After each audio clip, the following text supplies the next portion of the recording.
Good afternoon. Welcome to the Center for South Asian Studies lecture series. I'm Matthew Hull, the director of the center. Excited to have with us today Professor Ravinder Kaur, and she's coming to us from Copenhagen, so it's 10:30 her time, so we're especially grateful she's willing to turn up and talk to us at our regular time. She is associate professor in the Department of Cross-Cultural and Regional Studies at the University of Copenhagen. She's also director of the Center of Global South Asian Studies, also at Copenhagen. She received a PhD in International Development from Roskilde University in Denmark in 2004. Professor Kaur works across the disciplines of history, anthropology, and international studies. She's the author of many articles, 2 books, and has edited a number of journal and book collections. Her first book, called Since 1947, Partition Narratives Among the Punjabi Migrants of Delhi, was published by Oxford in 2007. It examines memory and migration, caste and class differences, and refugee settlement policies in the making of modern citizenship after the 1947 partition. It shifts away from conventional partition themes to focus on Punjabi refugees' journey towards becoming locals in Delhi. Her second book, called Brand New Nation, Capitalist Dreams and Nationalist Designs in 21st Century India, was published in 2020 by Stanford University Press. It addresses the classic question of what is a nation by looking at contemporary nation branding. It theorizes the global transformation of the nation state into an attractive investment destination by examining India's nation branding work. She's published a large number of articles on an astonishing range of topics, including Bollywood visions of the West, martyrdom in Iran, the paperless historical archives of the future, the idea of an emerging market, tropes of innovative Indians, Modi himself as a brand, and most recently, the political effects of COVID in India. The title of her talk today is Capital and Resistance in India, Adda, Davos. We're holding this event in a meeting format. We ask you to keep your microphone muted during the talk. We'll have a Q&A session afterwards, so you'll have a chance to ask Professor Kaur questions. Please join me in welcoming Professor Kaur. Thank you so much. I have to say this would have been my first in-person visit, my book talk, but it was also converted into Zoom, but I do hope I'll visit Michigan at some point. And I'm so happy to see so many names that I recognize, friends and colleagues. So thank you so much for being here. So what I'm going to do is to speak, lay out an outline basically of basically the whole idea of Adda, which has been one of the core themes that I have been pursuing in my book. So I think I am going to, is this visible? It is, but yes, yep. Super. All right, so I'm going to speak about what I call the market futures, and I'm going to speak about the relationship between culture, capital, and resistance based on my fieldwork in Davos. I'll begin with this image. Is this, I just want to remove this. Okay, yes. So I begin with this image. This is an image which was released in 2002 as part of the Incredible India campaign. Open for business is a sign commonly hung on doors of commercial establishments. It invites customers and patrons inside to partake in the rituals of exchange and consumption. But what does it mean when this sign is hung outside a nation?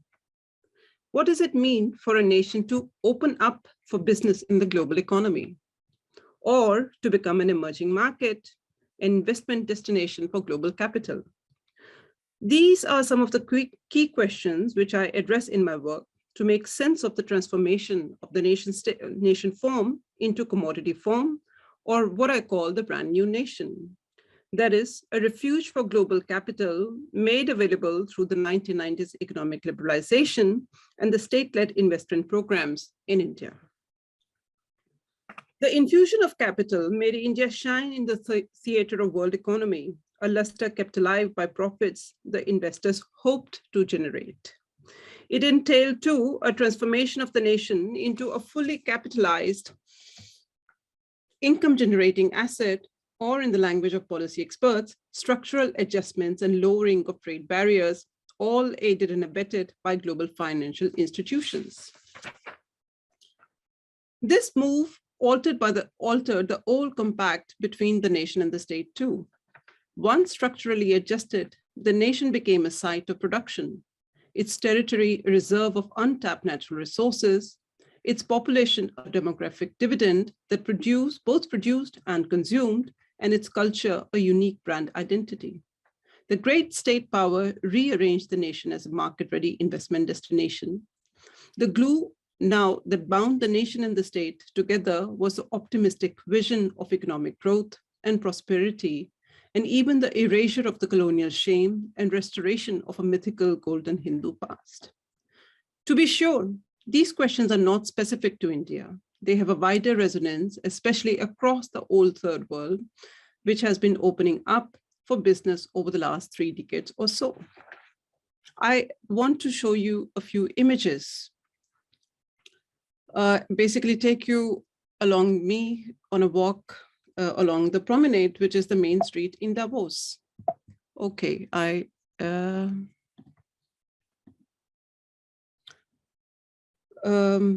so this is the main street of Davos called Promenade, where the global elite assemble at the annual meeting of the World Economic Forum every year. During the annual meeting, the street is filled with inviting signs outside hotels and cafes. Malaysia doing business, building friendships. Invest Egypt, investing in Egypt the future.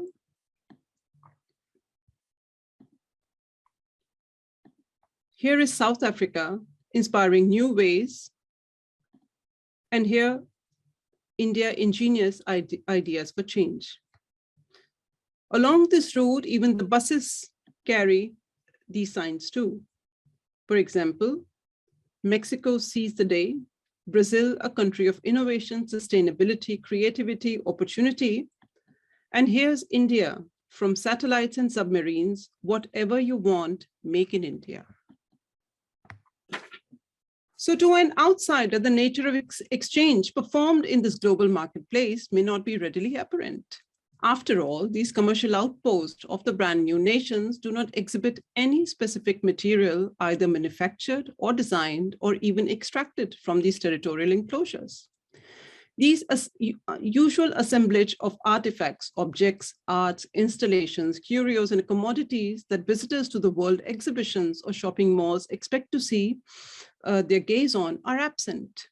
These establishments, in fact, are sparsely furnished in the global aesthetics of comfortable and functional offices or even airport lounges frequented by busy travelers. So the thing which is offered for exchange here is the nation itself, repackaged as an attractive investment destination in the global markets. The global elite are invited to explore the nation as commodity, dressed up seductively as an abundant and yet untapped container of vast natural resources, a techno-friendly labor force, middle-class consumption, and scientific innovation. So Davos makes visible a highly competitive arena of global capital where a large number of nations are put on sale. This unique market is where we witness how cultural difference is distilled and harnessed to be turned into a unique brand identity, and how that brand identity is plowed back to shape a liberal Indian cultural difference. So I turn here to the India Investment Pavilion called India Adda, which occupies a prominent position on the promenade in the premises of Cafe Schneider.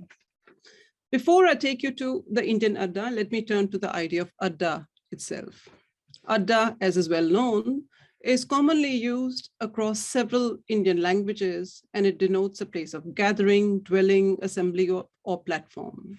It appears in everyday life to signify a wide range of routine functions, spaces, and objects, from bus adda, bus stations, wooden frames, work platforms, to a gregarious assembly of friends, all intimately connected with modes of work and rest.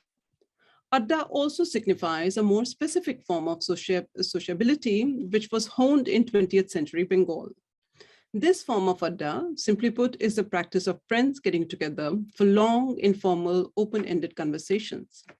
In his essay on Adda in Calcutta, Dipesh Chakrabarty traces the history of the social practice, which came to be seen as the quintessential feature of urban life of Bengal, a vital signal of life and one's very sense of metaphysical being.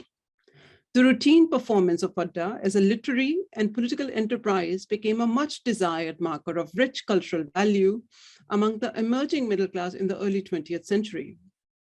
So the notion of Adda before that, or for that matter, in other regions of India, had not always been a celebrated cultural trait. In northern India, the word Adda is associated with a range of mundane functions, if not outright negative personal qualities. The etymological tensions are evident in this 19th century Hindi-Urdu dictionary entry that described Adda as, I quote, the shed or place in which kahar, palanquin bearers, carters assemble or abide or launch, meeting place of idlers or pleasure seekers, a square frame for embroidery, perch of a bird cage, heel of a shoe, or one of the usually two divisions of land watered by a well. There are many meanings. So these semantic associations of Adda, among them, of laziness, rowdiness, and moral vices remain intact in many northern Indian languages in which the practice was never fully reconfigured into a middle-class vocation. The recovery of Adda in 20th century Bengal as a respectable social form was made possible only through its association with the public spaces of production of modern reading publics, that is, a cultivated idleness as an alternative to industrial productivity. It is this lively form I propose, a lively version of Adda as a social practice that the visitors to Davos are invited to participate in. See this image here, and some of you may recognize the key actors. I would not name that. It could even be a little quiz, like if you could guess who these people are. And all of them high-profile global figures. So we might ask, what kind of enterprise is signaled in this convivial invitation to talk about India in global publicity? And what work is assigned to the form of Adda once the prefix India is added to it in a setting such as Davos? This inquiry becomes all the more relevant given that Adda has been perceived to be dying for some decades now, and that its imminent expiration has been the subject of mourning and nostalgia, especially among Bengali intellectuals. If nostalgia for Adda indeed is a sign of modernist angst, then how are we to read its recovery from the very edge of nostalgia and its colorful revival in a location such as Davos? So Adda at Davos, I suggest, is an exotic tradition, presented as an exotic tradition within which India is now showcased as an investor-friendly nation. It is mobilized not only as a mark of India's modern corporate culture, but also as an Indian mode of networking that draws on indigenous traditions rather than imitating the corporate culture of the West.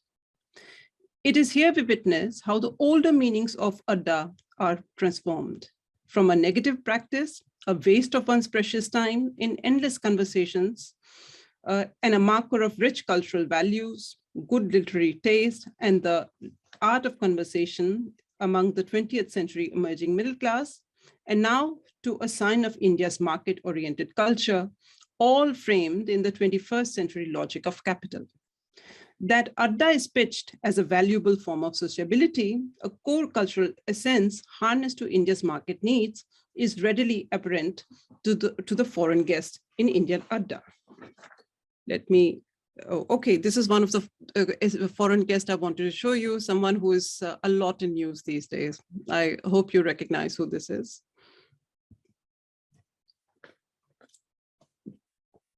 A wooden entrance sign at the entrance displays a graphic image of people holding hands in an ever-widening, infinite circular loop. This inscription beneath the signboard reads, Adda, join in the conversations on India, widen your circle, unquote. The idea of Adda invokes an open, harmonious, and level playing field, The graphic image of human figures at the door joined in a circle of friendship in a seemingly infinite loops signals unlimited possibilities and potentialities. This sense of openness was reinforced when I stepped inside the Adda. I visited it a few times, and here I'm recounting what happened in 2012. Only later would I discover that the Adda was actually split into two zones, Andar and Bahar, inside and outside. The inside was the private space in which the Minister of Commerce or the high-ranking bureaucrats from the Ministry of Commerce would meet potential investors. The outside, and which is what the picture is over here, was the public space in which the act of seeing and showing India would be rehearsed. I was in this public space where all visitors were invited to experience India. The central piece of the spacious sitting area is a wall plastered with colorful imagery of New India on the ascent. The cheerful images, I was told by one of the organizers, were of ordinary Indians who have tasted the fruits of liberalization.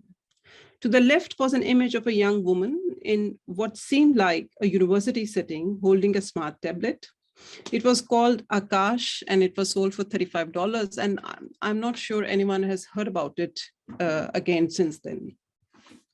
It was said to be developed and manufactured indigenously in India.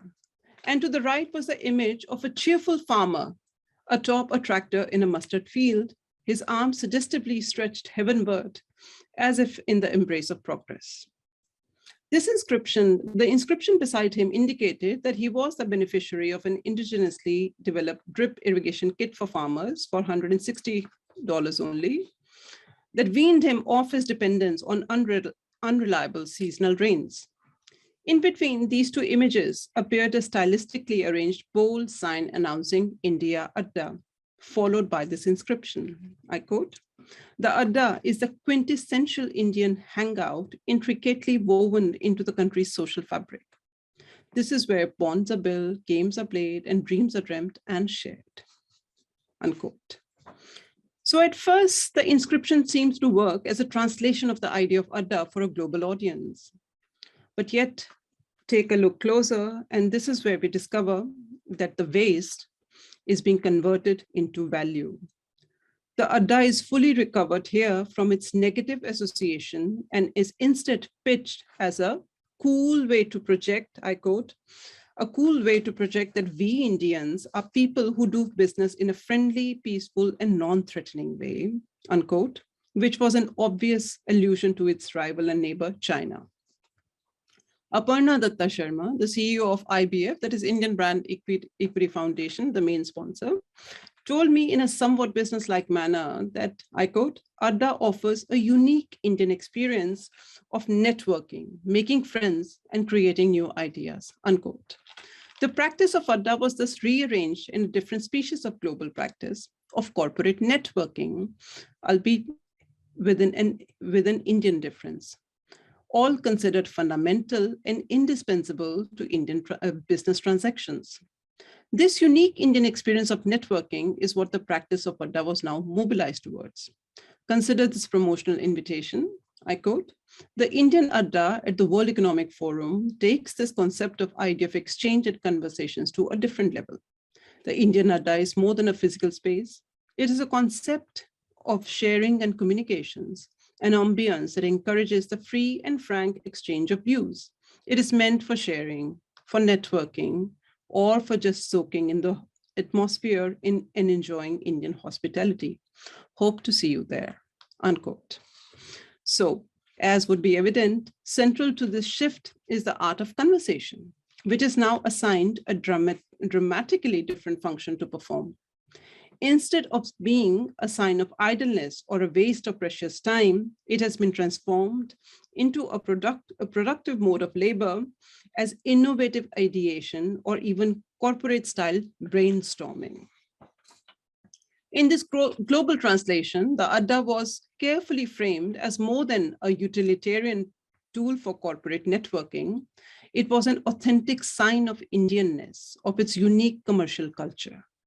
That the Adda was a matter of the heart. And people spoke about hearts quite a lot. an exclusive marker of Indian difference, and that India itself was a large-hearted nation where sentiments that were frequently articulated during my visit. For this claim to be effective, India had to be reconceptualized as a metaphysical identity widely shared by Indians, that we are democratic, we are argumentative. Aparna Datta Sharma cited the indelible romance of Adda as the existential core of being Indian, and therefore the perfect cultural frame to display India abroad. I quote, "The idea of Adda is exactly the way it is. Every nook and corner of India has an Adda. Typically, you see in a city like Bombay, people pull out benches and sit down. It is like a nukkar, that is street corner thing.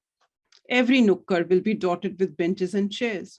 Invariably, for all you may say, whether you're urbane or not urbane, an Indian is an Indian at heart. There are some things that you're very close to, things that are common, like spontaneity in India.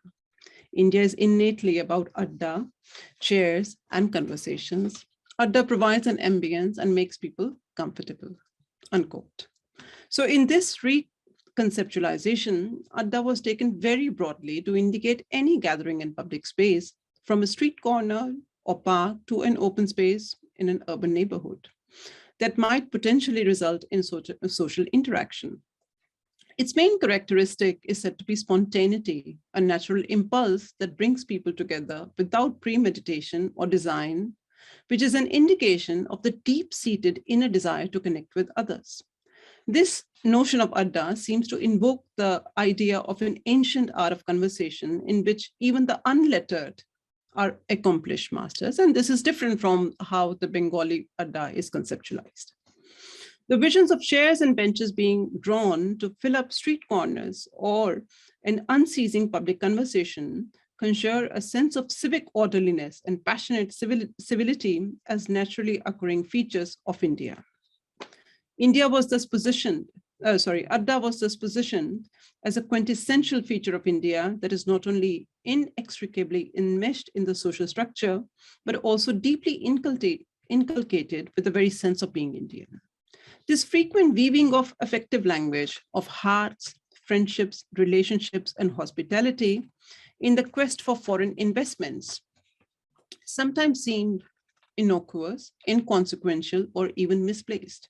Yet, it hints at a deliberate ambivalence, camouflage, or perhaps plain discomfort in the project of selling the Indian nation to foreign investors. The reluctance to present Adda as a purely instrumental space and yet being unable to fully integrate its non-instrumental implications is apparent. This probably stems from the ambiguities and splits inherent in the Indian difference that the Adda is meant to signify, in which soaring Indian culture seems to be constructed in opposition to Western materialism. Yet, this is what makes visible the inevitable conflicts in this project. How does one perform the idealized version of Indian large-heartedness while pitching India as a commodity in the global marketplace? Or for that matter, how do you sell a nation in the market which is deemed to be a spiritual entity, a sacred object? So critical here in this project also is the work of censorship, integral to the idea of Adda. After all, the host of India, Adda, is the Indian state. It is both the patron and the censor. And I'm alluding to a larger discussion, a debate about what does it mean to be a guest and a host, and what does it mean to be the guest of the Indian state in this setting. And this is where conversations are free-flowing but controlled at the same time. But an exception to the symbolic order of openness was the figure of the entrepreneur. Please see this image. And again, once again, try and see if you recognize any one of these people. These are the billionaires of India, very well recognizable faces. An exception to the symbolic order of openness was the figure of the entrepreneur, the most prized guest, who was beyond the sensorial reach of the patron. What was particularly noteworthy was how entrepreneurs had appropriated the old language of anti-colonial resistance to position themselves on the forefronts of post-colonial resurgence. As we will see, the expansion of Indian capital in the West was presented as a proverbial beating them at their own game situation, a final nail in the coffin in the history of European colonialism. In this narrative, by extending their business interest into Europe, the Indian capital was liberating the nation just as the anti-colonial freedom fighters had once done. In short, the figure of the entrepreneur here represented not only economic power, the prime engine of economic revival, but also the moral argument of the resurgence of the post-colony. This exceptional status of entrepreneurs also accrued because CII, that is Confederation of Indian Industries, at the time was a co-patron of the Adda due to its partnership with the Ministry of Commerce in this initiative. So in technical terms, the entrepreneur was as much a host as a guest and was as responsible as the state in creating the perfect image of a market-oriented nation. The fracture in this unified body of the patron, which is state-capital partnership, was revealed when the government was scrutinized in full public view and found wanting in its ability to facilitate capital smoothly. This picture that I'm showing here, this literally is from a TV debate which is taking place. It is directly telecast from Davos to India, and this is sponsored by the Economic Times newspaper, ET Now. And this basically was discussing the state of the nation. And this is in 2012, where the world was getting in, this is in the aftermath of the economic recession. But India at that time was doing pretty well. And India was seen, and especially when we see it from 2022, 10 years later, it was a completely different story, but there was ample of anxiety present in this debate. So while we speak about censorship, what is notable is that to be able to speak freely and without fear, which was taking place in this debate, was to signal the extent of one's power and influence. After all, who is allowed to speak? Or to put differently, the expression of dissent and criticism, that is the true spirit of Adda, was a privilege exercised only by the most powerful actors, in this case, the entrepreneurs. As we see, the collapse of the order also revealed the ever-shifting locus of power in the state and capital dynamics in post-reform India. Basically, what I'm trying to say is that in this micro-location, what we witness is how the state-capital relations continue to be formed and reformed and ever-evolving. So to be sure, the Indian state, even in its neoliberal corporate form, has long remained reluctant to let go of its power to shape the socioeconomic landscape. Far from receding, the invisible hand is literally visible. The state has emerged as a dominant player within the realm of free markets. It remains firmly in control of the commanding heights of the economy, even while aggressively courting private and foreign domestic capital. Yet, it is not the old style state capitalism that we witness here. What we see here, I propose, is a new strong state buoyed by populist nationalism that guides, cajoles, and even enforces its economic vision with a heavy hand. This dynamic gained a fresh impetus with the change of government in 2014 and the arrival of the much longed for strong leader. The myth of the invisible hand that guides the market economy has now been replaced by the very visible hand of the state power that lays out the blueprint of the free market. This difference is crucial in making sense of the state-capital relations in post-reform India. In this neoliberal playbook, the successful state is the one that limits its own role in opening the economic field to private actors. The axiom of minimum government, maximum governance seeks to reduce the government to the mere supporting role of aiding and facilitating the capital. Yet, small government is not a precondition for markets to flourish. The state itself can be an all-powerful free market actor that makes use of capitalist tools in a new phenomena unfolding across the world. The current description of the state capital dynamic in neoliberal economies as a hybrid public-private model or capitalism 2.0 or capitalism 3.0 does not fully capture the complex modes of state governance. To make sense of the new role of the state, I suggest that it is useful to think of the state as the Mai Bap Sarkar, the benevolent patriarch or the sublime power that guides the restless capital meaningfully towards desired goals, albeit with a heavy hand. If the sublime state derives authority and legitimacy by elevating itself above the petty squabbles of turbulent everyday politics as a knowledgeable keeper of secrets, it reaffirms that authority by displaying its willingness to use absolute power without hesitation. So the first disclosure the India Adda offers concerns the power play, negotiations, and even compromises that constitute the free market.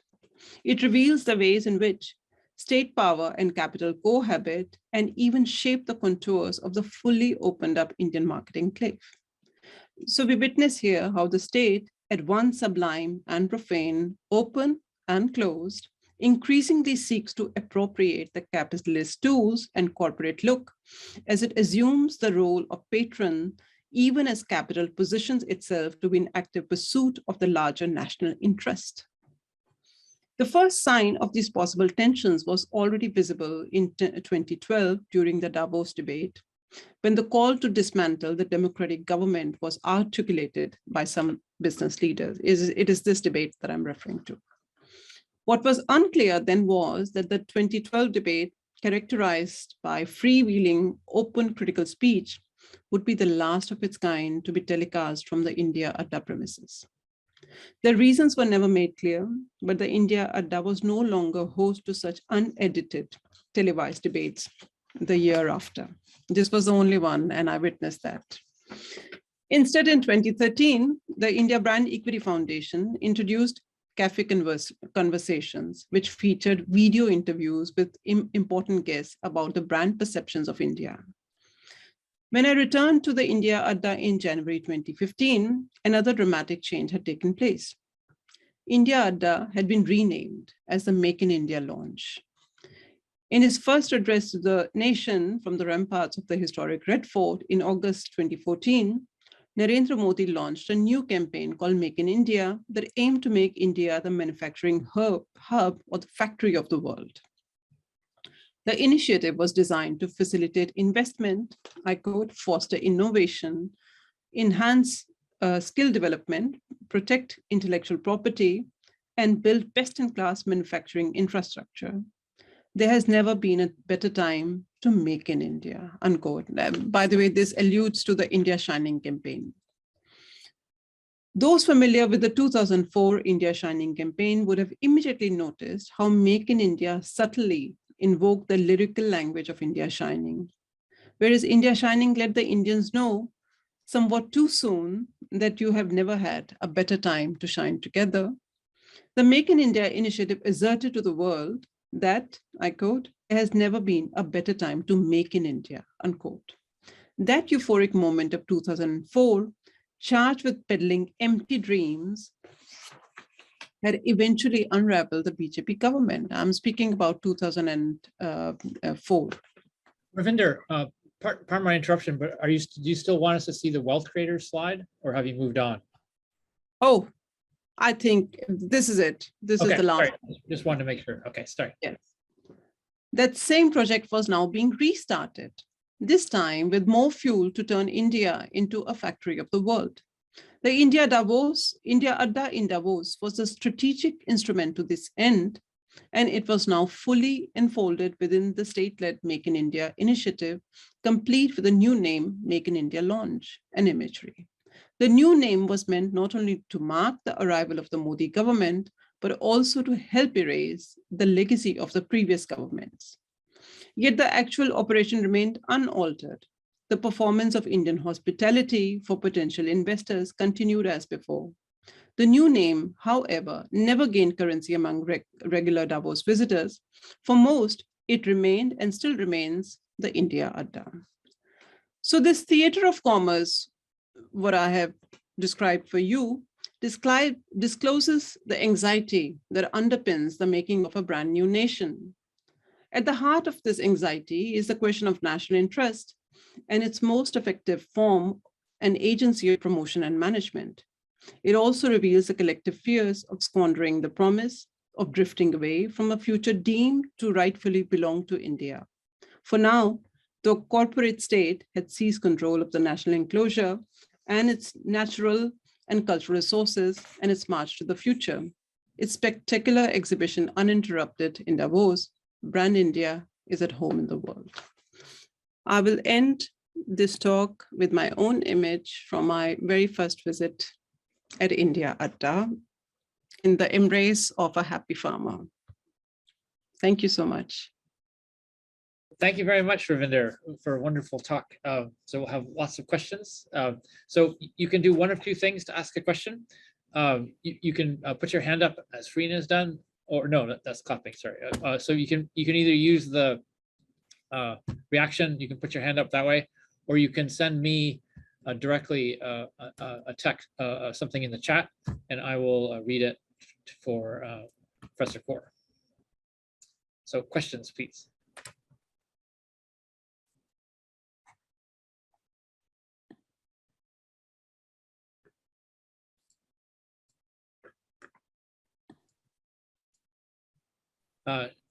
Sriram? Okay. Hello, can you hear me? Yes. Hi. So good to see you again, Ravinder. Exactly. And thank you for the lovely talk. This particular section of the book that you speak of is actually one of my favorite sections in your book, where you proceeded with the India Shining stuff. And having worked in advertising a little bit, your interview portions with Pratap Sutan are phenomenal and so revealing of so many things. So I was wondering if you could speak a little bit more about the transition from India Shining to India Adda, to thinking about the lion logo sort of Make in India imagination, because there's a shift in tenor as well. You know, there's also rather than speaking about India as a sense of, or producing the sense of prosperity, etc., this roaring lion that, you know, that then walks through the jungle sort of thing is a shift in some way. So if you have thoughts about that, it'd be great to hear. So I have to say, first of all, I'm saying I'm very happy to meet old friends and colleagues. So just my smile. So good to see you.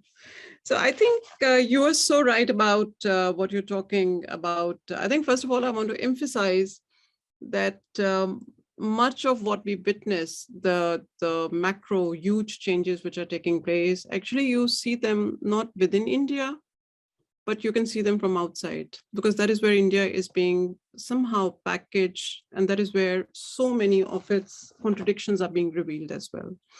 So I think the transformation, and one thing also occurs to me again and again, is that I was doing all this field work in Davos in those years, 2012, 2013, 2015. And the tendencies which I could see then and which I was writing about almost seemed like a prediction of the future. You know, the debates, for example, that I'm referring to, which were taking place, where on one hand, India is displaying itself as a democratic nation, you know, where all of us are literally like, it is our sense to debate and argue with each other. And actually, this is where Amartya Sen is also a little bit guilty in proposing this, pushing this kind of essential quality of Indians. And at the same time, you could also see, well, that's not true. Because it is precisely here in this little setting that you see who precisely is the invited guest, who is the prize guest, who gets to speak, who literally holds that kind of power. I have also described in my work, how both me and Stringer journalist was sort of told to stop when we were taking pictures. So in a way, the whole idea of Adda was collapsing in those moments, because Adda, just when it comes alive, when people are truly engaging, then someone from Confederation of Indian Industries comes and say, no, not here. So it's like, okay. So it was like pretty revealing of what's happening, but the prize guests are the billionaires that I showed you. I'm sure everyone recognizes who these people are. So I think this is where it becomes tremendously important to map out the long history of this transformation. And I got engaged when India was at the top, and now Indian economy, as you know, is somewhat shaky state. So how does this take place? So the voice, the tone, tenor, it is the same people who have been, making, this is interesting again, this cuts across political parties, because a lot of people ask me, oh, all right, because government has been changing through these years, right? But what you see is that this project goes unhindered, because at the bottom, it is the same people who are still involved in policy and implementation. And this is why I've been speaking about the notion of nation branders. People, the makers of India, the makers of this brand new nation, it's a group of people which is still continuing. And to the specific thing that you're asking about, Make in India, I literally, when Modi made that speech about Make in India, and I heard his speech, I literally immediately wrote to my friend in Delhi in the advertising agency asking him, are you involved in this? And he immediately replied, yes. So literally there is a script, there is a language, you can just like follow those people in this work. So I think this is this grand transformation, but I think the only majorly unexpected part in this is that no one had really calculated that Indian economy would falter, because the whole politics was dressed up in this way that there was only rise and rise and rise. India was supposed to just match up to China, right? And where is it going right now? We all know. And I think this is where I would say that it has revealed something else to us, which I had not been able to foresee at that point. Because all this literature, all this theory making, which is going on about the corporate state, I think it is also very much shaped by that, euphoric moment of 1990s, end of history, etc. And what we see here is that according to that kind of thinking, Modi government should lose all elections because, economy is not doing well. That Clintonian idea that the economy is stupid. According to that, this government should not be in place, but it is. And it is still holding on to power and likely will hold on to power. And for that, we need to understand the ways in which the capitalist push has strengthened the cultural nationalism, because this is what is happening right now. Right? So those essential, and also at the same time, this inside-outside paradox, which continues to shape India. So we have Will after, but first we have one question in the chat from Ira Anwar, and so the message is, thank you for a brilliant talk. Could you speak a bit on the particular ways in which technology is implicated in this branding at this global level? Entrepreneurial, emerging nation, entangled with futuristic promises, selling hope, etc. From the IT dream to situating Bangalore as India's unique Silicon Valley. And subsequently, how India's demographic dividend, which is in quotes, is also sold as part of this branding. Of course, technology is very important. Obviously, I just don't just mean in terms of infrastructures of, publicity. That, of course, is very well documented in the ways in which, the infrastructures are used. But I would say in something else, but that technology has also become, a kind of calling card, as everyone knows, through in the last 20 years or so, that the image of who's the quintessential Indian, that actually began shifting. That from farmer, it became the engineer. And of course, we saw the farmer, image of the farmer here too, but this was also very techno-friendly farmer who's implementing new things. So I think the quintessential India actually would be the CEOs who sit, in the Silicon Valley, the people who control the tech companies. So those are the ones who are celebrated. And number two, the billionaires of India, right? So the people that we are supposed to celebrate. I'm just like twisting the question a little bit. I know what the question was originally about, how technology is used. What I'm saying is it's not just about what technology does, but the technology, how it is woven into this cultural, how cultural difference is created out of that too. And there was a longer, the second part, I don't know, what was, I just. Something about how does India's demographic dividend also sold as part of this branding? So yes, and that is also tremendously important, because those of us, in my generation, we have grown up with the shame of, that India was this, like a very populous kind, like it had too many people, right? And we all remember that, there was family planning program, and the ideal family size was mother, father, and 2 kids. This is how I have grown up. But sometimes in the 1990s and, just around the, turn of the millennium, this began changing, where we were told that, India is not overpopulated, it has demographic dividend. And actually, some of the bus images, I did not show all the images because I have too many of those, but some of them where they clearly say that India is the youngest and the largest population, etc. So the youth of the country is going to save. But then, as you know, once again, the shift has already occurred, because that promise has not come true. And that is simply to do with the fact that whatever the gains of that growth were, they were never equally distributed. So there is huge amount of inequality, and the youth population is also unskilled. And I think this is very well documented in the sense that often when you see, Indian engineers are recruited, but then they have to be retrained. I mean, there's a lot of studies which show that, that, I don't know, I have tech experts in this room. I know they can correct me, but there is a lot of study about Indian engineers, that how they are incorporated. So it's not just those few ones who sit on Twitter and Google and Microsoft, but at the lower layer. So in that sense, I think it's very interesting if we just follow 1 or 2 key markers, and their demographic dividend is very interesting, and just see how 70s, 80s, 90s, turn of the millennium, and once again we are back where we are looking at jobless youth population. I think 3 or 4 weeks ago, there was a protest, a massive protest in Bihar, where it turned out that just for a few thousand seats, hundreds of thousands people had actually applied. And with the frequent changing of rules during Corona, the whole thing burst out.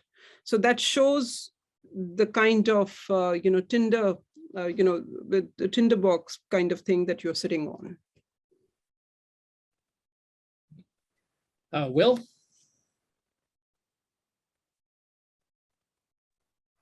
Thank you. Thank you very much, Ravinder. I've really not only enjoyed your talk, but I've enjoyed these last 2 answers immensely. Really provocative and intelligent answers. And I wish we could, of course, welcome you here personally, but as I look outside my window, there's snow and ice and it's cold and it's not so nice. So next time we'll have you, the weather will be a little bit cold here too, it's okay. I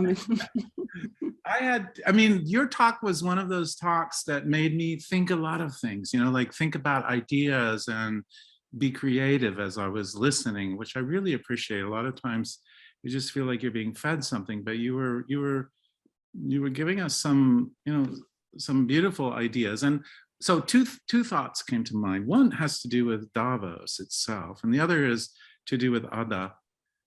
And it seems to me that one of the kind of censorious qualities of Adda is patriarchy. I mean, in a certain way, that hasn't changed when this state's holding Adda, right? And that's really a comment, but maybe if you want to react to that, I don't know. And my other question has to do with Davos. And you were emphasizing that India is being sold, but I wondered if there were business opportunities being sold as well. In other words, is it because Davos attracts the billionaires, that the level of conversation is at that high state level, or are there really like deal-making things going on in the Bahar area of the Adda, where people are interested in particular business opportunities, and someone from Finland comes over because they've been invited, and these sorts of things. And maybe I don't think that that interrupts your conceptual framework at all. But if you have insight into that, I would be curious, because I've never been to Davos, and thank you for showing pictures. Okay, I mean, actually, I have a whole section in my book where I explain how I got to Davos. And I call it gate crashing, ethnography of gate crashing, because I never found this ethnography from above or below. It worked because literally I gate crashed. Me and nobody entering that club, right? That's So ethnography through, not from above or below. Like completely, yeah, literally. No, but I haven't even written everything but like it is too fascinating. Now the thing is, you asked two different things, and they are both very, very important. Like, what work does it perform? And I think first I would take up the gender question. You're also talking about patriarchy, and of course you're right in what you're suggesting. And I have also reflected on this, that who's doing who are the people, who is organizing the Adda and hospitality, since it's a very big business. And by the way, it was, I was doing field work, but I was also eating delicious food because it was Taj and sometimes it was Moria's 1 year, and they were serving amazing food, right? And of course, it was all, women were doing the hospitality business. But I must also note that CEO of India Brand Equity Foundation was a woman. And she was at the helm. But in a way, you can also interpret that, the domesticity, housekeeping, who's keeping it, right? And who's, but that was also a part, but it was not the whole story, because also notice that image that I showed you, the wealth creators, all these billionaires were men, but the woman who was like, it's a woman who was interviewing, and she's a very well-known, journalist, right? So it is not a completely one-sided story either. So you can see that women are present.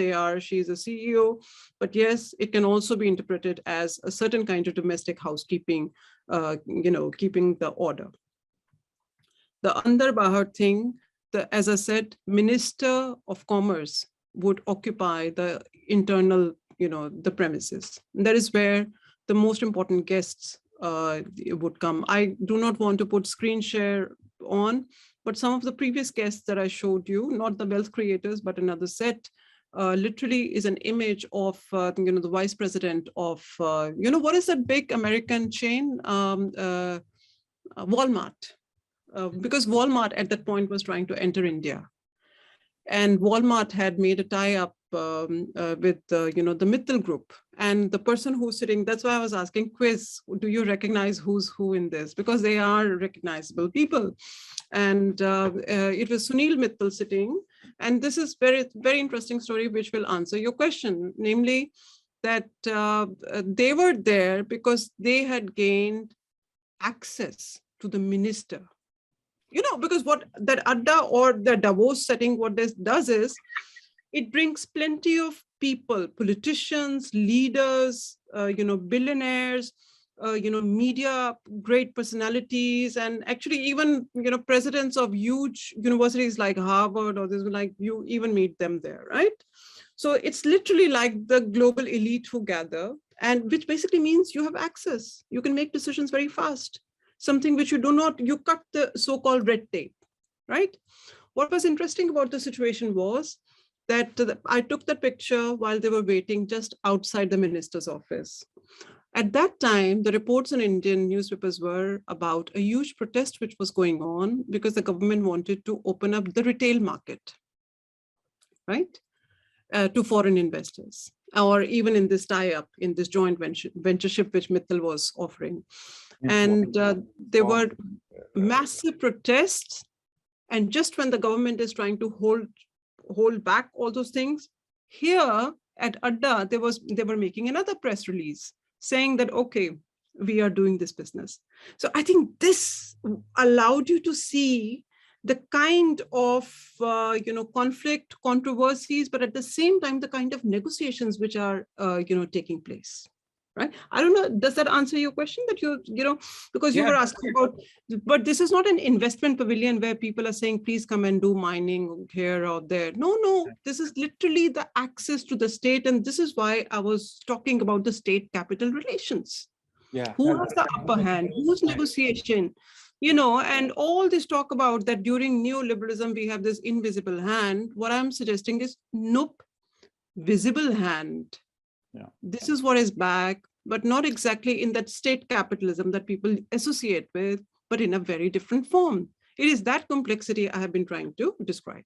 Yeah, no, that's a very great answer. The only one thing I would say is that I was thinking of the patriarchy in the Calcutta Adda as well, not just the Davos, that there's always been a kind of censoring impact of those gatherings, which has to do with, senior males and these sorts of things. So.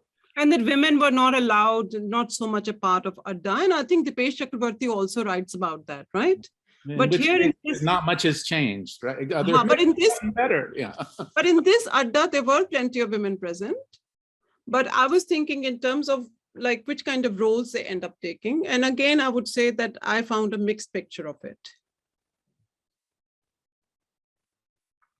Thank you. So Celia, I saw your hand went up. Are you? Yes. 5:30. Yes. So I actually have kind of a follow-up question about patriarchy. I find it interesting the way that you're thinking about gender roles. And there does seem to be a way that the state is not taking on a patriarchal gender role when it comes to power operations, but instead it's almost like supporting and assisting the power of these individual businessmen and businesswomen. And so giving them kind of a, I don't know, when we think about neoliberalism, we think about the state kind of reducing, but you're right that in some ways the state is almost taking on a feminine gender role here. And in that way, the state also manages to hold on to kind of a moralizing power that seems connected to hosting and being the host of an event and the kinds of labors that go into that. So I was wondering if you could maybe comment on this a little bit. We think about things like the labors of gender and how the state might be taking those on and how those participate in I guess, sovereignty or like the state's relationship to the market. It seems like there does seem to be a way that these business people are being centered by this event.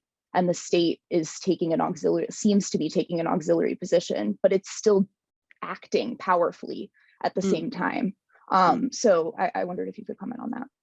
No, that's a very important point you're raising. And, I have not written everything about it, but I've thought a lot about it. And I would like to write about it, the ways in which gender is incorporated into this operation, not just this operation, but how actually the Indian state is incorporating the gender question into how it positions itself on the so-called global stage. And what I can give you a series of examples. I don't know if you ever follow the UN General Assembly debates. Whenever it comes to the question of Pakistan, when something has to be raised about Pakistan, pay attention that it's always young female diplomats who represent India. It's never I have literally been counting how many times it has happened now. And it is not the senior, ambassador is, it's a man who's the ambassador also now, I think.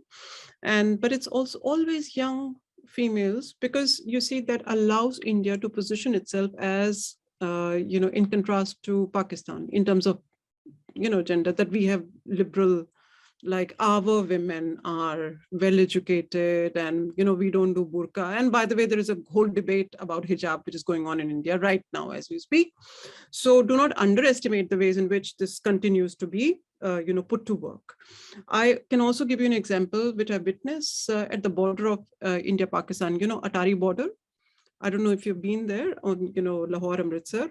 And that is where there is this military flag ceremony which goes on, where Indian and Pakistani soldiers they do this very, very aggressive gestures. And what was interesting, and I've been there many times, my ancestral village is literally on the border, my father's village. What was interesting was that in 2017, I witnessed a change where a lot of women had come in to the ground. I had never seen that before. And they were literally, they were playing this, this Bollywood song. It was being played out.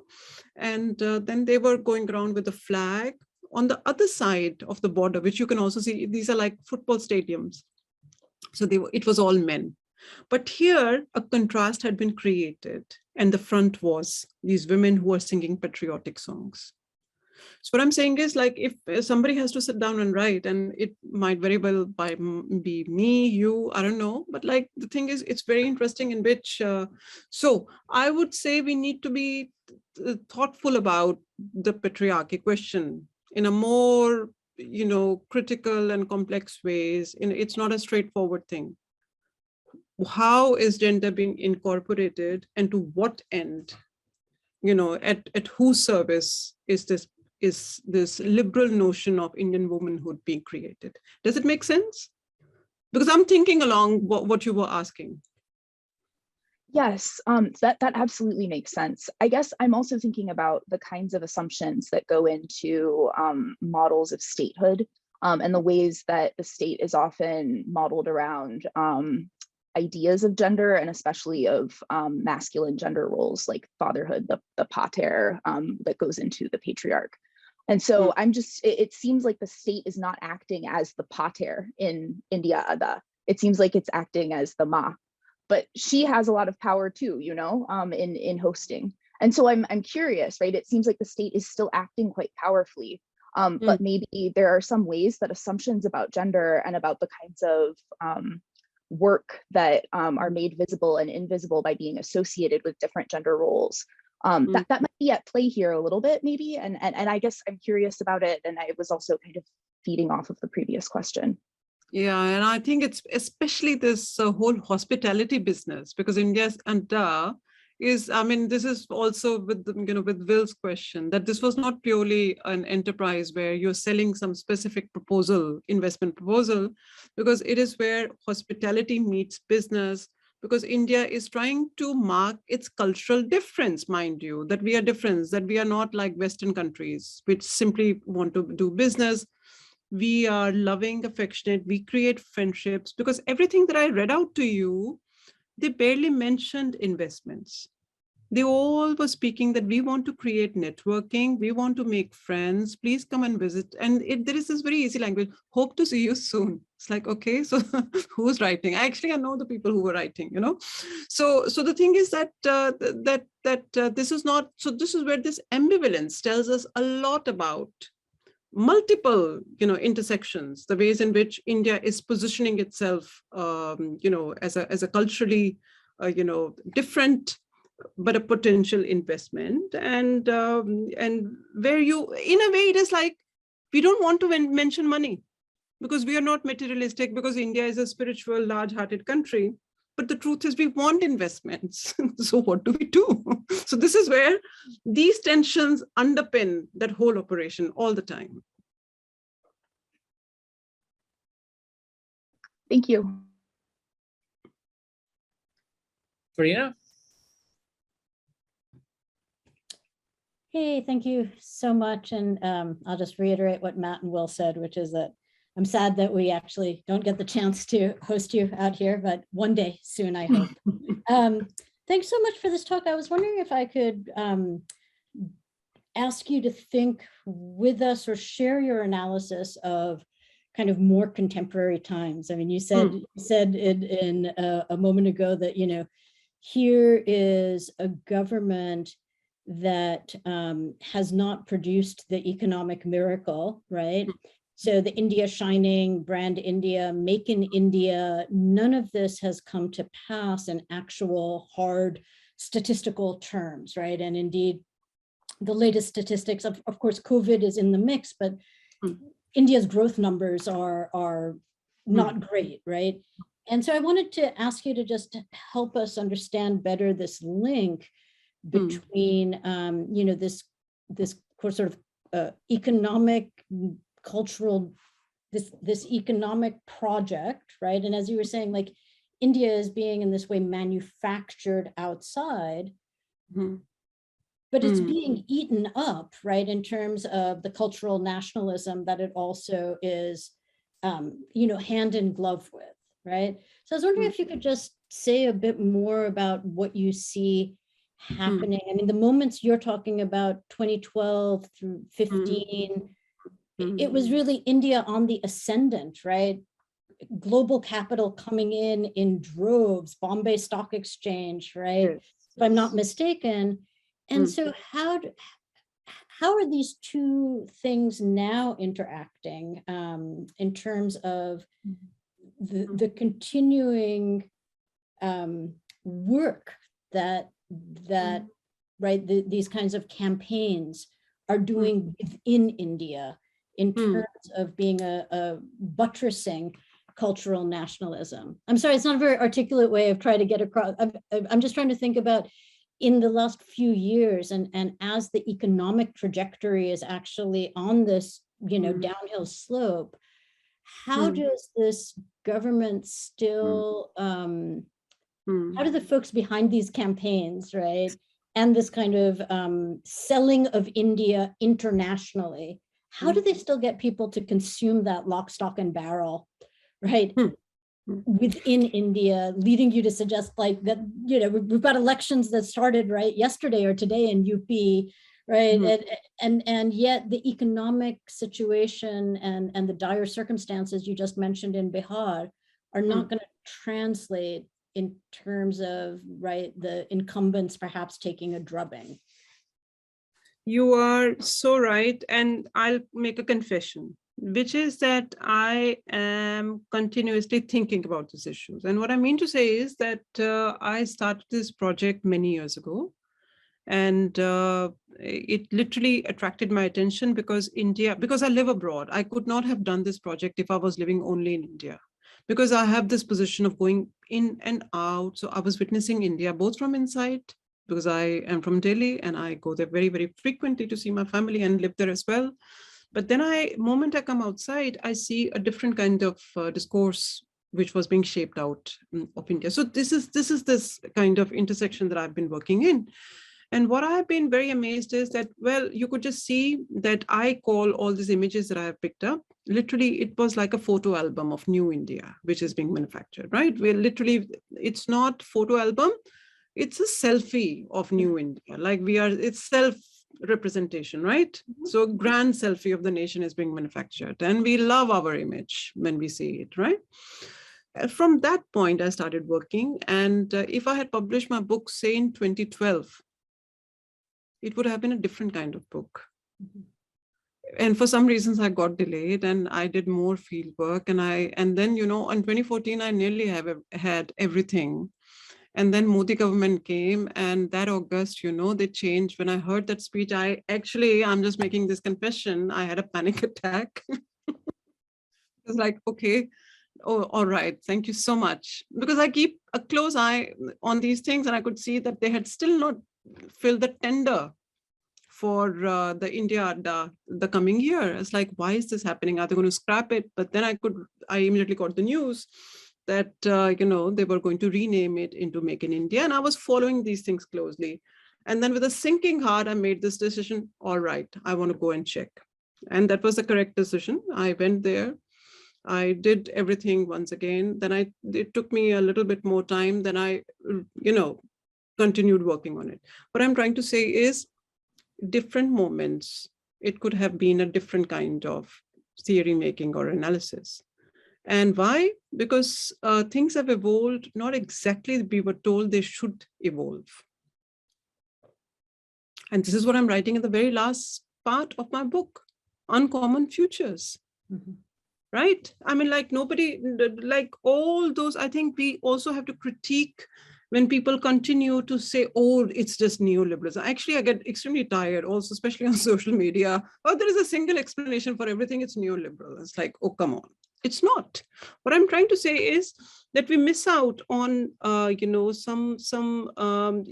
recorded an interview for the New Statesman, and I actually pushed this point that Indian political analysis, unfortunately, they are very, very oriented towards electoral results, electoral election analysis. So 2014, 2019, 2040, like literally these are pit stops. Like this is how we.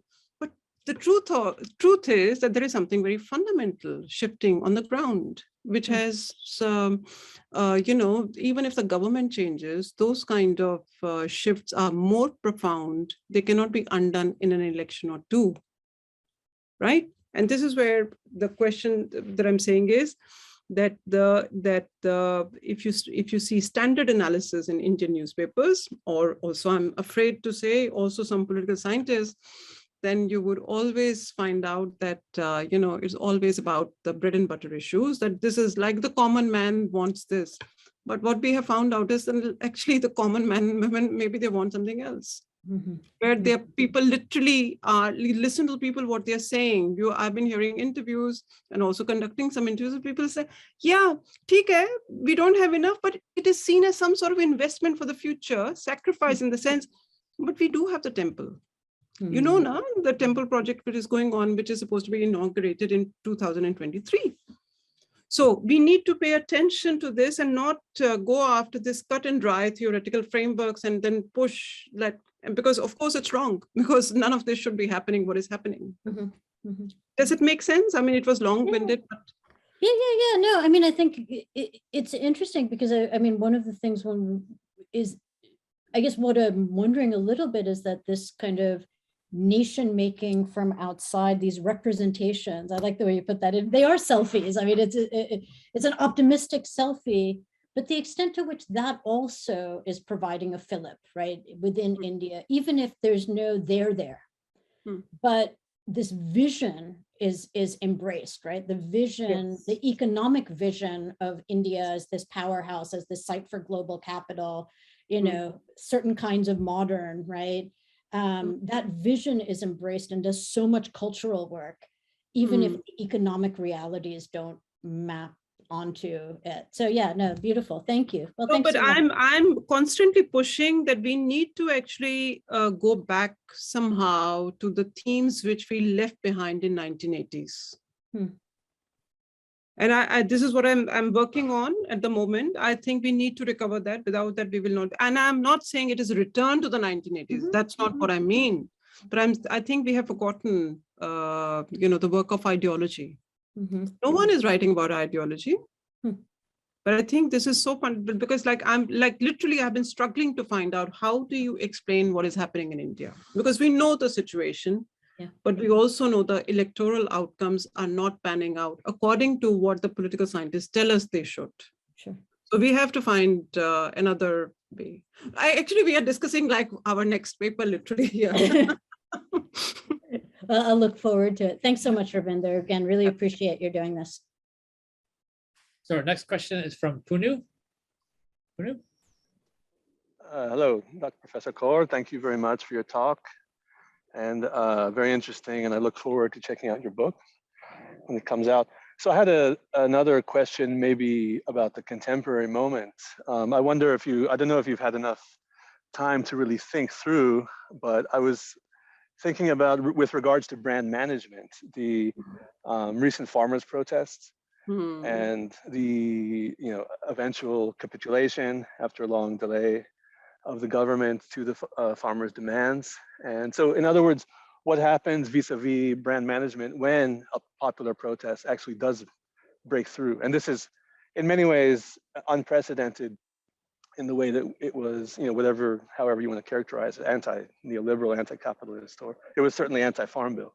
And it was a major sustained effort and really remarkable. We haven't seen that kind of thing in recent memory, at least, and successful. So I wonder if you had any thoughts about, brand management regarding when there is a popular pushback that is actually successful.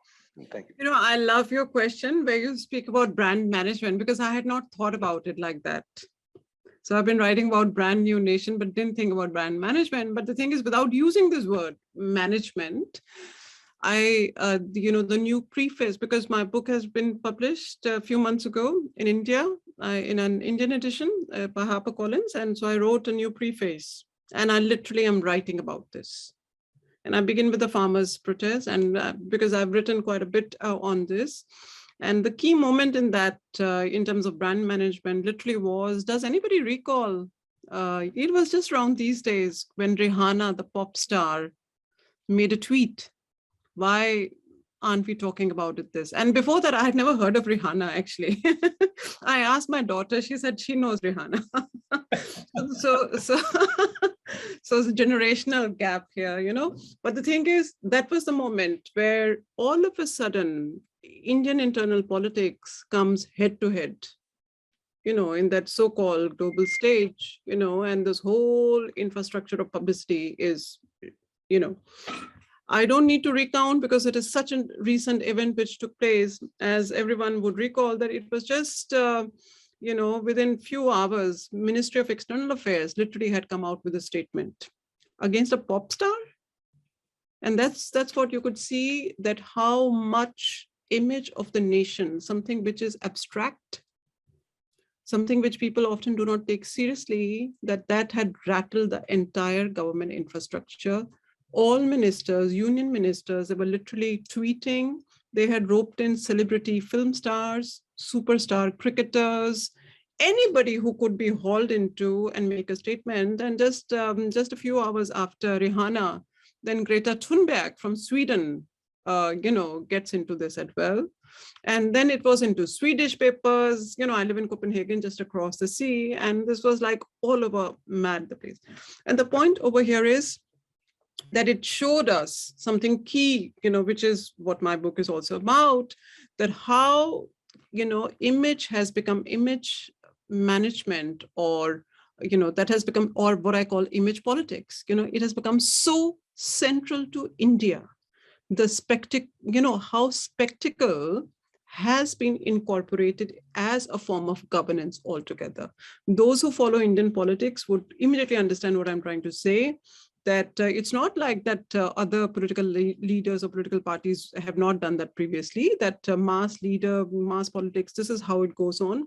But the added accent, the push that we are seeing here, everything which is very, very carefully orchestrated, you know, from, you know, we had, for example, COVID, we have had that throughout the world, right?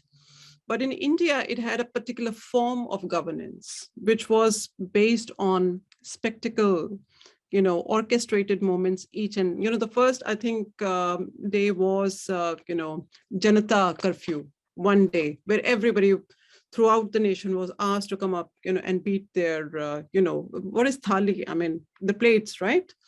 And then it became, you know, a public ritual that everyone was supposed to participate. And it's also something which creates or demands discipline, in the sense that neighbors keep an eye on each other. Okay, did the house next door, did they come with their thali outside or not, right? So it became literally something which is disciplining the population also. So in that sense, I would say that we must pay attention to the fact that how central image management, brand management, as you call it, or image politics has become, and how spectacle has been incorporated in as a form of governance in Modi's India. Does that make sense? Yes, thank you very much. I look forward to your further thoughts. And if I can get a hold of your preface, I'll check that out. No, but that's in the Indian edition, not the American. So yeah, maybe I'll get a hold of it somehow. But thank you very much. It's very interesting.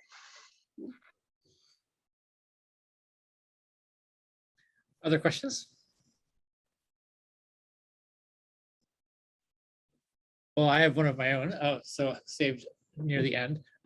So this draws both on Will's question and Celia too. You've talked a little bit about it, and but I was curious about Adda and what norms of conversation. So you talked about the conflict or the tension and contradiction between hospitality and versus doing business. But I'm wondering just if you could say more about what goes on here in terms of just are people expected to know each other the way you would, like you don't turn up in an Adda where you don't know anybody, but do these people all seem to know each other, or do they have people who are circulating? I'd just love to hear more about how the Adda works, and so in terms of who's talking to whom, are people introducing each other, or do these billionaires know each other already?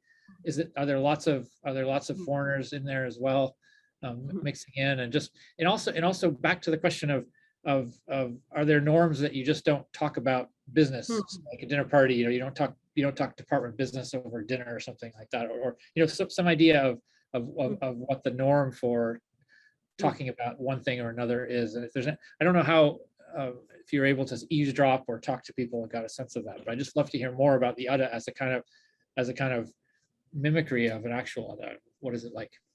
This is so fascinating. I think this is literally the crux of the whole thing, because when you're there and you're told that India is, this place, open place, please come and join the conversation, that India itself is a conversation, right? So this is where we are. That's the scale. So first of all, I must say that Davos is a very special place, meaning that I don't know if anyone has been there. It's in Switzerland, a ski resort. It's the it's a hunting ground of the super wealthy people. And when, once a year, when the annual meeting takes place, then they literally block the whole, these are Davos and Klosters, two ski resort villages, right? They literally block that place. There is security all over because there are world leaders, like super important people gathered in that little village all together. So it's a very big thing. But once you have made it through, which I've described in my book, Gate Crashing, which is once you have made it through that, once you're there, then you enter a very strange kind of field where it is taken for granted that you are somebody important just because you are there. And that sets the tone. If you understand what I mean, that until I reveal myself to be a nobody, just a researcher at a university, so until I reveal that, I am taken to be somebody important. And in Davos, it's a long street promenade. You can walk back and forth. But then I met a lot of people in those shuttle buses, which World Economic Forum is they are very wealthy and they're very hospitable. I've enjoyed their hospitality too. So you meet I met, presidents of, huge universities, literally, and then they're all very respectful because they presume that you too are important, right? Then you have to just keep quiet because you're not. So that is the thing. That because it is presumed that you're networking here. It is, so I begin the first chapter of my book, it is literally exchange of cards.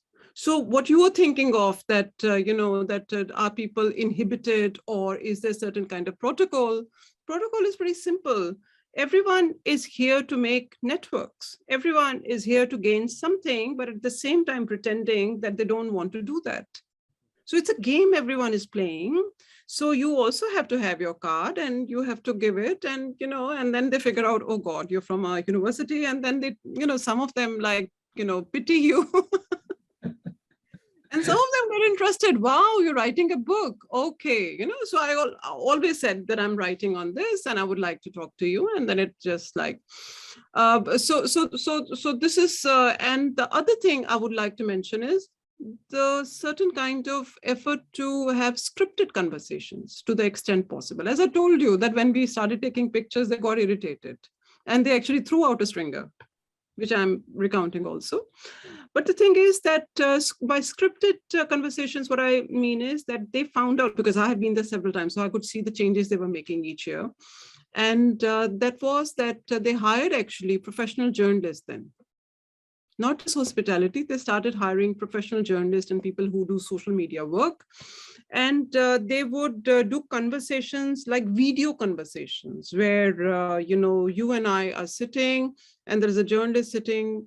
And then the question, I've reproduced some of these conversations, but please tell us, and this is a conversation with the owner of Tupperware. I don't know if you know Tupperware. So he was there and people were like, oh, Rick from Tupperware, So they asked, so Rick, what do you think about India, brand India? And then he says, I love India. It's the kind of thing people randomly say, it's a random conversation going on. But I realized, because first I was like, they are talking about absolutely nothing. This is like he's saying, oh, I love India. And so love was mentioned quite a lot. But eventually you realize conversation actually is not important. What is important is that you can say that the CEO was Tupperware was here. Mm-hmm. So literally, it is not because these were like high and mighty people that you can say, well, you see the vice president of Walmart was here. The fact that you were there was the point. So that you can then immediately put out a publicity release, make a tweet. And I showed you Boris Johnson's pictures. Actually, I have a picture with Boris Johnson, which I have vowed not to show anyone, given the So the thing is that when I was, because I was there and I'm Indian and this is India Adda, so he thought I was somebody important or some organizer at that point, you know. So he actually came and shook hands, and there were pictures taken. So I have that picture, but I don't show that. So the point is that and I also showed you the picture, what he wrote, and he writes something very inane. I enjoyed masala tea at India Adda, which is like completely like pointless type of statement, right? But the point was not that. Point was to say that Boris Johnson was here. But does that make sense? That how the conversation matters, but still it doesn't matter. The kind of performance, the theatrical setting, you know, which has been produced here. More about images and attendance than anything happening. Yeah, precisely that the image, and you know, literally in the center of the Adda, they had the screen. All of us could see ourselves from time to time, and it created a very strange kind of discipline, like we were being disciplined right there and then. So I have reproduced that image where you know, the screen literally is at the heart, because image production and the kind of discipline the image produces is the point. very interesting. It's 6 o'clock. Yeah. Are there any more questions? We're really out of time, but we could squeeze one more in if somebody has a question. Yes, Inderjeet, you'll be our last question. Thank you for squeezing me in, and thank you so much for this wonderful talk. You know, it's so rich, very thought-provoking. I don't follow the politics or all this. This is not really my field, but at least currently. But I was curious about the framing in terms of Adda. Mm. So, you know, the branding with respect to Indians themselves and with respect to others, foreigners, Adda would sort of work differentially, right? Because all the multivalences that you mentioned in the beginning are for Indians, not for outsiders, right? They don't conceive of Adda in those terms, No, right? No. So is your project, is that branding, imaging about both Indians for India or and outsiders? And if so, how does Adda work differently for these two groups? Very interesting, I think. And first of all, I have to say, it's so good to hear your voice for the first time, because we know each other on social media, you know. So happy to hear your voice. So I think you are, you know, like, who is this meant for, right? And what work it is doing, right? So first of all, I would say that this is for foreign consumption. This is not for Indians. This is not meant for Indians at all. But there is a different kind of, you know, dynamic which is produced here. Because once you, and this is where we must never like de-link internal and external. Because what is happening is that once you have started pitching that Indian essential value or like cultural value is literally this, that we are, you know, we have this kind of, you know, Adda is what describes us, right? Actually, I don't know, do you know, have you heard the word hygge? Which is, you know, like Danish hygge is being sold quite a lot in the you know, in the English speaking world. So, and it's a bit like that when I come across that a particular cultural trait, when you open it up, it's nothing, literally, right? But the thing is, it nevertheless allows you to position yourself in contrast to China, or to South Africa, or to any other BRIC country which is trying to also compete with you for the same kind of investments or same kind of influence and power, right? But then it has a different dynamic that it is plowed back to India as well. As I told you, that one of the images that I showed you, that most of the proceedings were being direct live telecast to India. And people were very proud, people, you know, and this is the same dynamic also with Incredible India images or India Shining or whatever. people love those images because India is funnily portrayed in this glowing, terms that we, like optimistic and very beautiful images that we can love and show to others. So I think in that sense, surprisingly, it is plowed back where a different kind of discipline, is created in the internal population, where you're told, but look, here you see, we are pitching ourselves as a progressive democratic nation, right?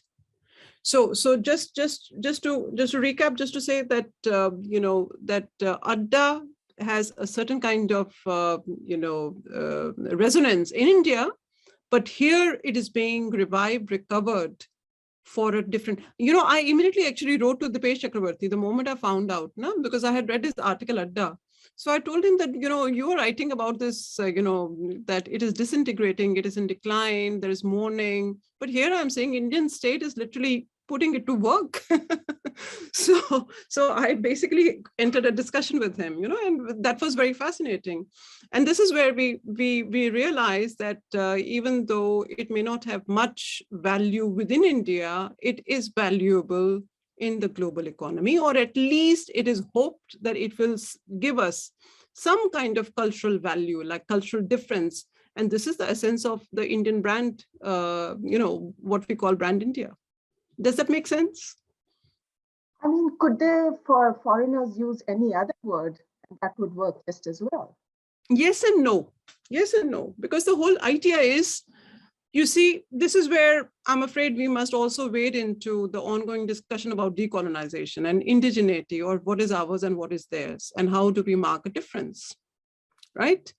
And all of this, of course, predates these debates, but sometimes I think there is this thing going on that, first of all, particularly, you may notice that how people are trying to find Sanskrit or Hindi or Urdu or whichever, languages which are not English or, Western languages, to mark the difference. And then you translate it. So the translation itself serves that purpose. But look, folks, we are doing something called Adda. You don't get it, we will explain to you. Now, had they just called it, gathering, or, like, this is not Harper mass, stuff in that sense, right? They are literally saying, but what we do is unique. And that uniqueness is created precisely by using a word like Adda, which foreigners need to be explained.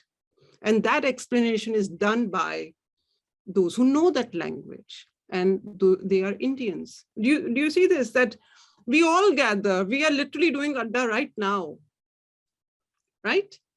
But we are not calling it Adda because now it has become a trademark, which is used by the Indian state. But do you see that? Like there is nothing unusual that we all get together and chat, Yeah. I mean, I can't think of another Indian word right now. I mean, I was thinking of method or something like that, but, so there could be another Indian word, but I do see the point of translation, and I know we are out of time, so I definitely don't push this point. But yeah, thank you so much. Please join me in thanking Ravinder for a stimulating talk and a great exchange about all the fascinating insights she has about branding in today politics. So thanks very much. And thank you so much for inviting me. Thanks and so for much. all because it's so I'm late. so glad to meet people, that I only know from social media, actually. One day soon, I hope. Thank you so much, Matt. Appreciate it.